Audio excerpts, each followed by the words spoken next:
women are the carriers of culture. That's the easy way to explain it. The way you love Christmas, for example. Because, look, I know it doesn't seem like it, but each individual is incredibly important to maintaining the culture. Right. Every person is responsible for being the best example of their culture that they can possibly be, to embody all the hopes and dreams and aspirations of your entire group that you call yourself a part of. Right. Okay, so women, part of the reason why the world is going to hell is because we've dropped the ball. Hate to say it, but that's the God's honest truth. We are the ones who are responsible for teaching. We are the ones who are responsible for teaching.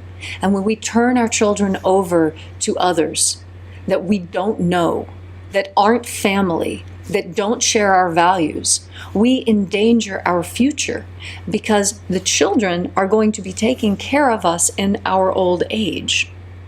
And if you haven't taught your children right, they will not take care of you in the way that you expect.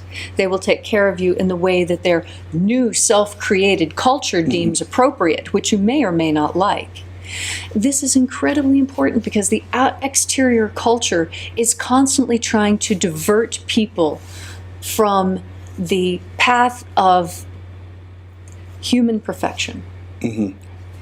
The whole world is like a distraction to keep us from achieving the perfection that we really, truly want. Well, certainly, we were talking about this, that, at the end of World War II, they needed women in the workforce in order to, and during World War II, because the men were gone off to war. Yes. And so the whole thing started there. Mm-hmm. But then all of this encouragement of women entering the workforce at the end of World War II led to a situation where suddenly there wasn't a choice anymore. Right, and that's the saddest thing, that women don't have a choice whether or not they want to work outside the home, because it has become so incredibly, not just expensive from a financial standpoint, right. but for those women like me who were pushed out of having families and very strongly pushed towards career as our primary focus, there's a level of dissatisfaction that comes with that. Mm-hmm. And I think it's important for women to understand that just because the culture at large and television and all this external stuff keeps emphasizing over and over, well, motherhood's just a thing and it's easy and anybody can do it and it's obvious anybody can do it because anybody does do it, and no. You are so important as a mother and as a father to be able to inculcate this wonderful new human being with all of your best. And all of us in our culture have a responsibility to be on our best behavior at all times in order to be role models for the young. I mean, why is it that young people seem to have no role models? Well, probably because no one is standing up and modeling that. Everybody is so busy working. I mean, just to get in, to make ends meet, it now takes 2 salaries. Yes. And then, but what are the consequences for our culture? Well, the consequences are that only the rich can afford to have children. And this is a problem. Not only, but certainly that's a problem. But even more than that, okay, you've talked to me about this so many times before. Mm-hmm. How so many things, like, for example, in past generations, mothers would teach their daughters recipes. Right. Oh my goodness. This is, okay, so I want to talk about the craziest thing I've ever seen on television. And it's a culture destroyer. Straight up, it's going to destroy what little is left of what we consider American culture. It's called Home Chef. And you just pay a monthly fee and somebody ships you a box of food with a recipe and you fix it. And you're so proud of yourself because you're pulling off the little thyme leaves. How dare they have so much flavor? I know you've seen these stupid commercials. Mm-hmm. They're insulting. They really are. Because the job of teaching you recipes, that's what your mother and your aunt and your sister and your best friend do. This isn't something that you pay a company to do. You know, one of the things that I appreciate most about you, Leslie, is the incredible value that you give to preserving our culture and transmitting it. It's really a big deal. Thank you. Yeah. I take it very seriously because I see with my anthropologist eyes how culture at large is actively destroying our culture in an effort to make something new. Television has got programming in it. Oh my Neuro-linguistic programming, flash rates, modeling behaviors. Have you ever wondered why only the worst behavior ever gets shown on television? Wow. Monkey see, monkey do. Right. They want us to imitate that. All of these weird ways of relating to one another. Soap operas were the first and worst example because in a soap opera, guaranteed, the female characters were always going to make the worst decisions for the consistency and the maintenance of the home. And why were they force-feeding that to women? It was an effort to break up the home because when the home is broken, the government can control. And that has been the goal all along. You know, Leslie, for example, my goodness, she's an amazing cook. Southern cooking, she's got the entire repertoire. You know, Chinese, Asian cooking, all kinds of different things. But this is something you really take great pride in. Well, it is, because what is my role as a woman? I have no children, so motherhood was never my role. Nurturer, preserver, healer. These are the things that I do. And all of these things can be accomplished in the kitchen, where the hearth is. Hearth and heart sound nearly the same for very good reason. Because the heart of the home, in fact, is the kitchen. Please do not turn over the kitchen to someone else. If you must turn over your children to someone else, that I can understand. And if you're going to do that, develop a relationship with the teachers. Make the teachers your friends. Get to know them. Get to know who they are as people. Get to know them personally. It will make your experience and your child's experience much better. You know, Leslie's actually quite stubborn about holidays. I mean, you know, some of them, you know, Christmas, everybody celebrates Christmas. Leslie makes a very big deal about Valentine's Day, Easter, 4th of July, all the way around the year. President's Day, all of it, everything. And this is because holidays are how we maintain our cultural identity. Right. Do not let these holidays slip by. These are the opportunities we have for teaching not just the youth, but also teaching ourselves what it means to be an American. Well, and for those of you who are participating from other nations, countries, what it means to be a participant in your own culture. Swiss culture is very different from American culture, and I would never expect the Swiss to celebrate some of the holidays we do. Of course not. Right. They don't have any conception of the joys of a 4th of July picnic, right? Not the way we Americans do. So, no, but they have their own picnics. They do have their own picnics, but the 4th of July is significant, and it's important. And they may not have 4th of July, but they have fondue. Oh, right. Oh, my goodness. And they honor their fondue, just like we should honor our hamburgers and fries and fireworks. Right. You know, so it's really wonderful. And Leslie and I are actively supporting the maintenance of our culture, of our American culture. Yes. And also creating our own culture. Yes. It's one of the joys of being with an anthropologist. Right, because I have studied cultural traditions from the planet. I often said when I was an undergraduate that what my real goal was to learn as much as I could about humanity on planet Earth, so that if I ever got the opportunity to be an extraterrestrial anthropologist, I would be well prepared to explain Earth culture to whomever I ran into. Because that is the next step, you realize. Exoanthropology, anthropology of extraterrestrial worlds. And some of the study is already going on. You can, if you're curious, look up exoanthropology. I think it'll blow your mind that there are as many anthropologists being paid by the government as there are to study the extraterrestrial culture question. Oh, wow.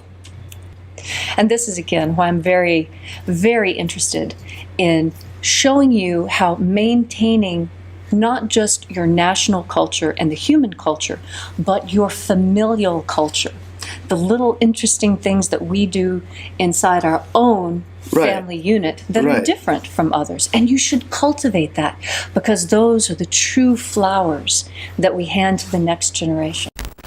Now, I mention culture and all of this for a very important reason. All of the things that we do, celebrating Christmas, celebrating Easter, hamburgers, chicken on Sundays with all the trimmings, these are American traditions that cast the spell of Americanism throughout the area. You see? It's like a contagious spell. Mm-hmm. You know, when I know you notice this, when you're around people who are, say, really into rodeo music, after you're around them for a little while, you begin enjoying it too, because you understand the cultural clues that are contained in it. Right. And it's like a spell that is cast so that you step into the egregore of rodeo music. Ah, interesting. You see? And you can do Right. the same things. Okay, so I'll just go ahead and tell you rather than dancing around the issue. Mm-hmm. When I celebrate holidays, I'm spell casting. Straight up, period, 100%. Right. What am I casting for? I'm casting to maintain the cultural heritage of the nation of my birth. Right. First and foremost. Which is very important because it's under attack these days. The globalists just want to destroy America so they can have their world empire. Right, and I don't want that. Right. And so every time I fry a hamburger, I know what I'm doing. I'm chiseling away at that ever so carefully.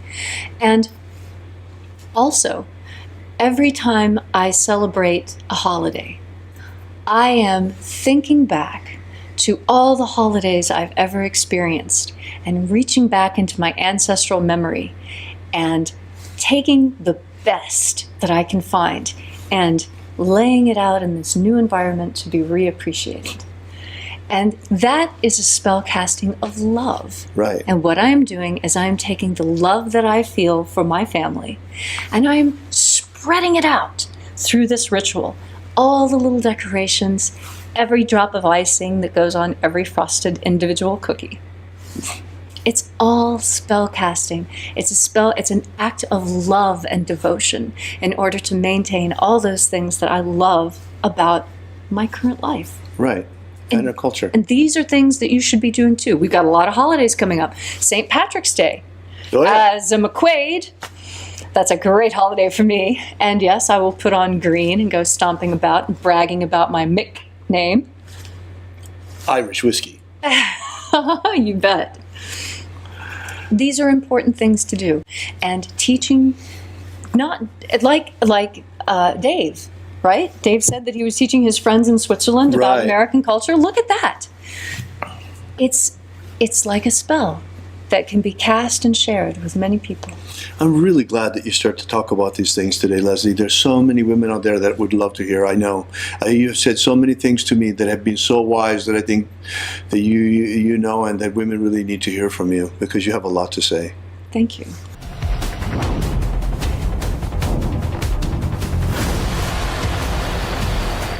Have you ever wanted to gain real magical abilities so you can become the master of your destiny? Do you wish you could get the ancient secret key for free so you can build the life of your dreams? If you've wanted more out of life, to become all that you can be, physically, romantically, financially, spiritually, then you need to take action and get this right now. That's right, and for free, but it won't be available for much longer. So go right now to thescienceofmiracles.com and get started. Achieve the prosperous life you want for yourself. Gain ultimate life mastery. Also find our daily ritual live stream. That's right. Every day, starting at precisely sunrise Pacific time, you are invited to experience first-person shooter magic you'll find nowhere else on the web. Yeah, it's pretty cool. And it's not only unique in the way that it's presented where you're live right in the middle of the action of the ritual, but what's even cooler about it is the ritual is written in the first-person perspective of Jesus Christ. Check that out. This comes from a manuscript that archaeologists found in Egypt. And they say that it comes from very, very, very early Christians, but the Christians themselves, those early Christians, say it was actually written by Jesus and was the secret magic he taught his disciples. Regardless of who wrote it or who practiced it, we have picked it up, dusted it off, and we are taking it for a test drive, and you are in the passenger seat for the whole thing. You bet. And it's really quite amazing. You're going to check it out. I mean, until now, after it was discovered, this manuscript has been in the hands of scholars. This is the first time it's really in the hands of magicians and being brought out and brought back to life.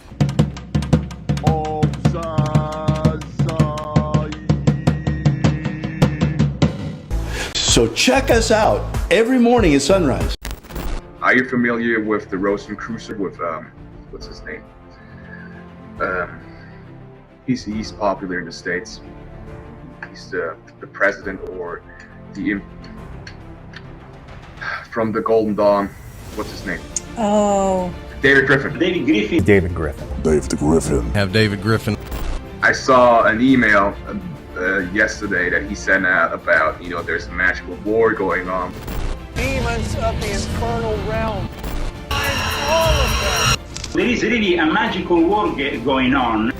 There is a guy called David Griffin who is heading all these magicians. David Griffin is S.L. McGregor Mather's present successor. David Griffin. David Griffin. David Griffin. David Griffin. I'm Golden Dawn Imperator David Griffin. David Griffin. David Griffin. David Griffin. David Griffin. You know, there's a magical war going on. So there is really a magical war going on.